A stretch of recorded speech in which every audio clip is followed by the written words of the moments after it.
if you're a FNaF theorist, you've likely ran into many weird theories, and it goes two ways when it comes to these weird theories.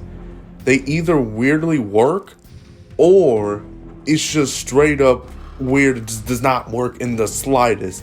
And let me give you an example of what does not work in the slightest. Beaver seal. You may be wondering, Aiden, what's a beaver seal? Beaver seal is actually real, may I remind you. It's a theory where, you know, the whole follow me event in FNaF 3 where Afton gets spring locked.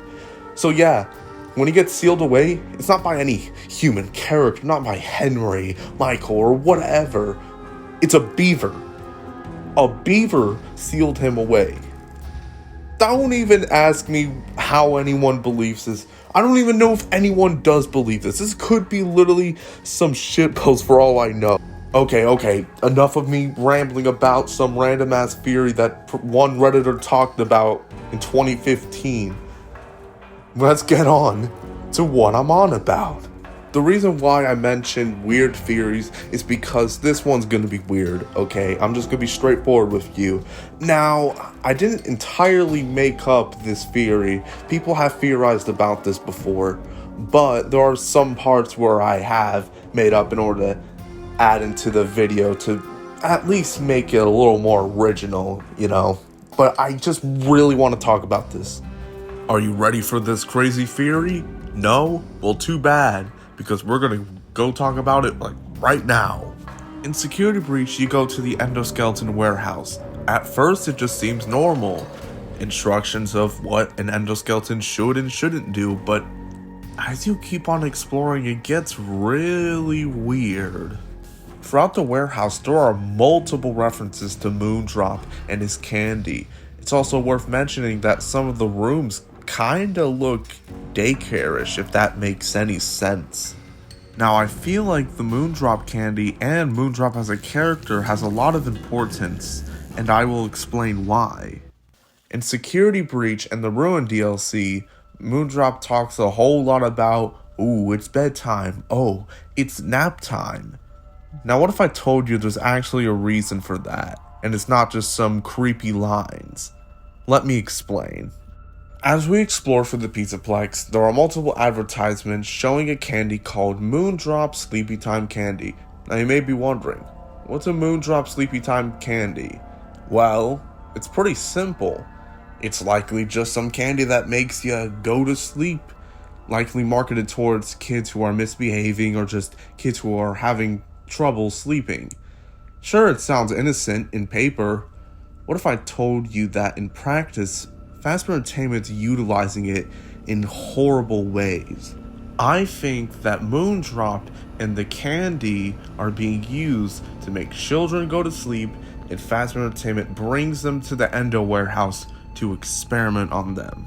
Okay, I know this is really crazy, and honestly, I don't blame you for thinking this is crazy, because you are right, it is crazy. But just hear me out for a second and let me explain. You know how I said that the Endo Warehouse looks really suspicious because it contains, well, Moondrop plushies, Moondrop candy advertisements, and most of all, there are like parts of the building where it looks like it's a daycare room. I think that Moondrop is putting kids to sleep, putting them in the Endo Warehouse, and once the kids awake, they'll wake up in the Endo Warehouse, and they'll probably interact with the endoskeletons while Fazbear Entertainment silently experiments on the kids, figuring out what makes them tick, and what to do and what not to do with their future designs of animatronics and attractions. I mean, think about it. There's some really weird decorations like birthday decorations, plates, endoskeleton with party hats, and having staff bots stuff their face into cake, almost as if it's like a party room that went weirdly wrong for some reason. I should probably explain what went wrong in that Endoskeleton Warehouse experiment room. That is, if you do believe that the Endo Warehouse was some experiment of some sort, but something definitely happened there. It's almost as if the endoskeletons have been abandoned. The staff bots have been abandoned. Everything was just left behind. I think I have two decent explanations on what could have possibly went wrong in that experiment. Okay, let's get the most obvious and easiest thing out of the way. Vanny definitely hacked the endoskeletons. Let's be real here. I mean, why are the endoskeletons so aggressive? Easy. Vanny hijacked them. It's really simple as that. I mean, for crying out loud, there's literally a drawing where, like, Vanny spray painted a bunny ear onto an endoskeleton drawing. I think it's clear that it's Vanny. There's literally no way to counter it, I'm sorry. Now, the second idea I'm about to bring up is going to be really interesting, and not sure how much y'all are gonna like this, but just hear me out. I'm just gonna make it clear right now, I think Marion was involved on how this experiment has failed. Let me explain. At this point, we're all aware of the mystery that is Marion. I mean, it feels like Steel was trying to shove it down to our face that Marion has a role for something, but we just can't figure it out. But I think I may have figured something out. Keyword maybe, so don't think I'm taking this as a fact, okay? It's just a theory, don't kill me, man. I have 2 wives and 2 husbands and 2 kids. In Security Breach, we see a lot of Marion. We see many plushie appearances of him to the point he's like pretty much everywhere in the Pizzaplex. Staff bots that look exactly like him and have the same jump scare noise as him, which is very interesting. And there's a plushie collectible in the Endo Warehouse little daycare room, don't really know what to call it, but as a golden box, it's called Nightmare Plush. I think that the experiment that Phasma Entertainment did started to go wrong when the kids started to have nightmares of Marion. The nightmares were getting bad to the point that the children's agony started to spread onto the staff bots, and the staff bots would look terrifying with tear marks, glowy eyes. It was getting too much for Phasma Entertainment. They had to put a stop to the experiment before anything bad would happen to the kids. But it was too late for Phasma Entertainment. Marion was manifested into reality due to the children's agony being so intense. And now, Marion would be the fearful reflection of what Phasma Entertainment has created.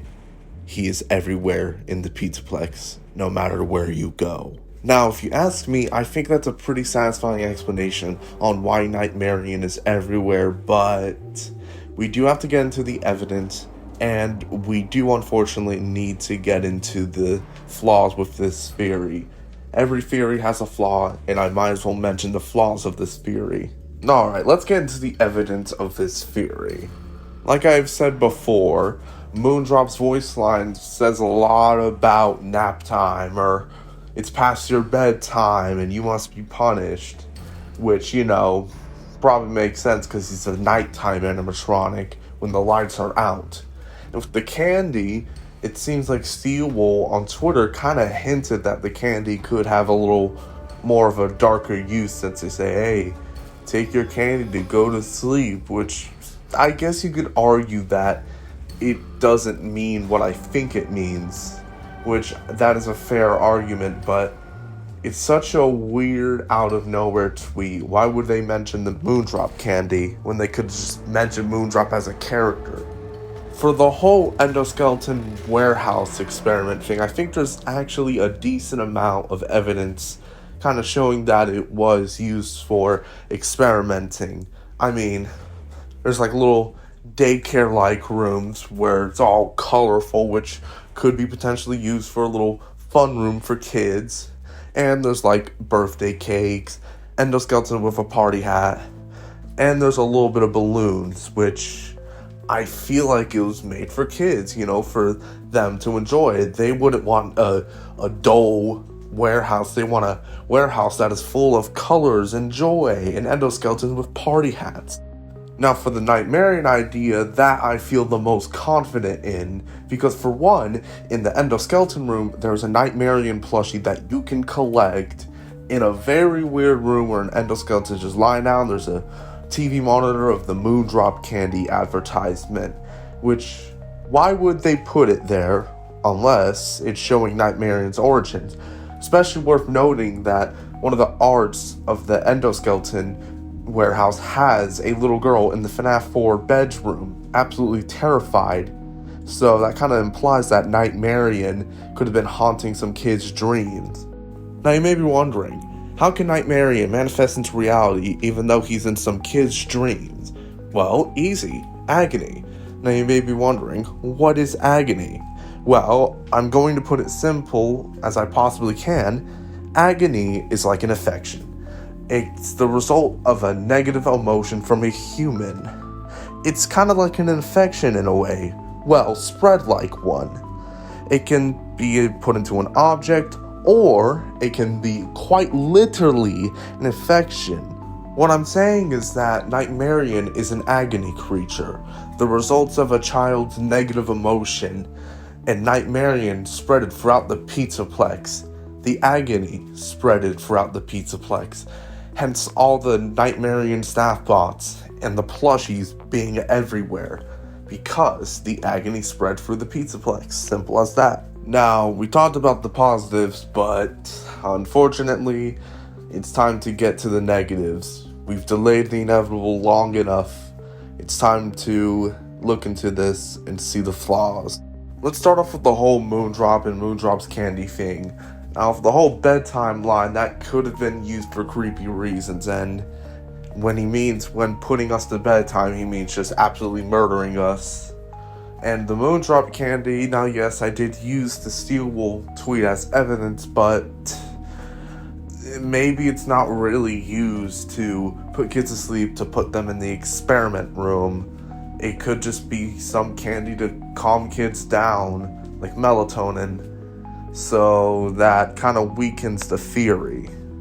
Now, if the whole kid experiment thing, it does kind of only have one evidence, which is like kind of like the whole birthday decorations, and kids, kids love their birthday decorations, so it could be made for kids, but you could argue that it's made for endoskeleton experimenting, which is probably likely, let's be real here, more likely than the kid experiment, so that kind of weakens the theory. Now, for the final flaw would be kind of the whole Night Marion thing. Now, I believe that Night Marion is born of agony, it's just more the fact on how he was made. Because if all the theory falls apart and it wasn't some kid experiment, then we're kind of back to square one on how Night Marion was made. And that's kind of a little bit of a yikes on my part if we're back to square one. So that's a bit sad, champ. Well, that should be about all when it comes to this theory. If there's any details that I missed that makes this theory stronger, makes this theory weaker, feel free to tell me. Remember, always be respectful in the comments, but y'all have been doing a pretty good job on being respectful in my comment sections when it comes to theory, so I appreciate that. Also, apologies if this video felt weird compared to my other theory videos. That is because, well, this theory isn't really made by me. I have thought about this theory, but I wasn't really aware that people were discussing about this theory at first. So, no, this theory was not made by me, but I did bring the whole Night Marion idea into that theory, so I could give it a little spin instead of just repeating what some people in the community have been saying. If you enjoyed this video, feel free to subscribe or not. It's up to you, but this has been DJ Aiden, and I'll see y'all on the flip side.